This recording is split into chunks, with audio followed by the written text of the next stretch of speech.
Your Life and Sex Island, Chapter 6, The Life and Sex Island, page 197. This chapter is a little fairy tale, but there seems to be a lesson buried in it. Maybe it's more like a fable or a parable. Anyway, Trader Mac took control of the free spring water that everyone on the island needed because it was their only source of fresh water. So Trader Mac could and did charge whatever he wanted.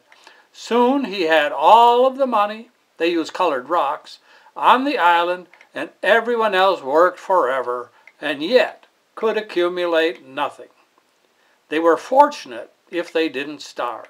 So then I got off the subject and noted that John D. Rockefeller got control of oil and made a fortune and paid virtually no tax. Let's see what happened. Oops! Oh, I forgot two things. How did John D. Rockefeller, earn his money? We'll call him JDR if you don't mind.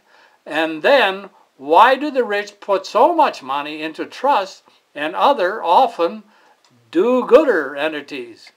Did JDR invent oil? Was JDR the first to discover oil? Did JDR develop oil like someone develops a new variety of tomato?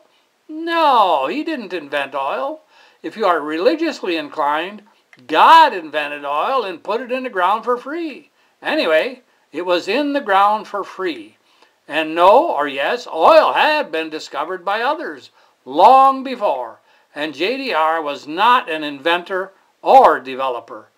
As Trader Mac controlled the free spring water, John D. Rockefeller controlled the oil. As Trader Mac sold free spring water, John D. Rockefeller sold oil. John D. Rockefeller made his money selling a free spring water. Note, in those days it probably cost about 2 bits a barrel to get the oil out of the ground. Nowadays it may cost a couple of bucks per barrel to get the oil out of the ground. Don't listen to the oil economists or to the guppies from the think tanks or to the truth fountain poets. They lie. They get paid very well to lie. So, whether the modern Trader Macs are selling it for 50 bucks or 500 bucks a barrel, the cost at the pump is entirely the cost of the free spring water.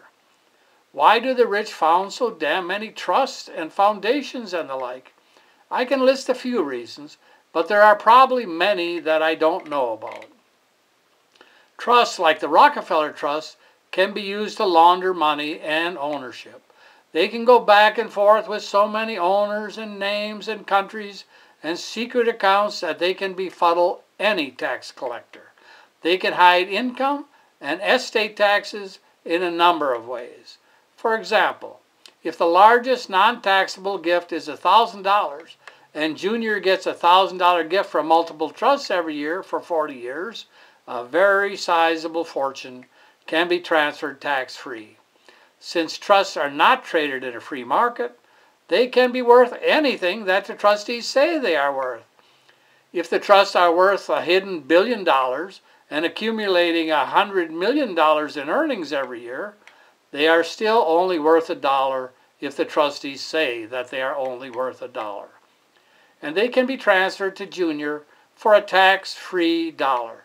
Trusts can be used to concentrate control and to hide ownership. If all of the stock with voting rights is put in a trust that the family controls, the general public can be sold large amounts of stock with no voting rights whatsoever. Or the public can be sold stock with apparent, advisory, but not real voting rights. Trust and foundation can also be used to launder the family name. When the public found out about some of the tricks that J.D. Rockefeller had used to amass his fortune, his approval rating was lower than Congress's in 2008. JDR hired a public relations genius, Ivy Lee, Poison Ivy he was called, to make him, JDR, seem lovable, giving shiny new dimes to people of some small merit. The corporate press had their munchies. They ran with that story over and over. JDR is really a pleasant, harmless old coot. Today, his descendants can be elected to public office without changing their names and without anyone remembering the scandals. National Public Radio, NPR, repeatedly sings the praises of one after another of the rich wonder boys and girls and how they are using the trusts and foundations to better mankind in every conceivable way. It works. Hear it often enough and you know it as well as you know that Coke refreshes. And in the old days, that Camels and Chesterfields are good for you and taste good too.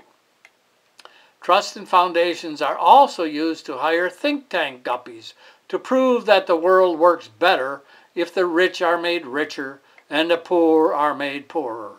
These are the equivalent of Trader Mac's truth fountains and the truth fountain poets. The guppies also prove that the poor are really not poor, and with no hint of irony, that the poor are really happier being poor than if they were miserable like the rich. The guppies also make magical studies that prove that you miraculously collect more taxes if you are taxing the rich less. Plus, envy is a vice and greed is a virtue. Finally, it is psychologically impossible for the rich to collect less money from whatever their source was than to simply give the money back to the people from whom they took it in the first place. If they collect less, they might slip in the ratings, and that would dent their ego. Also, they see no reason that they shouldn't continue their God-given quest to be ever richer, thus proving the equivalence between money, intelligence, and holiness. That is unthinkable. Not getting richer when you have the chance is un-American. After all, didn't Louis the 16th continue to get rich until he lost his head?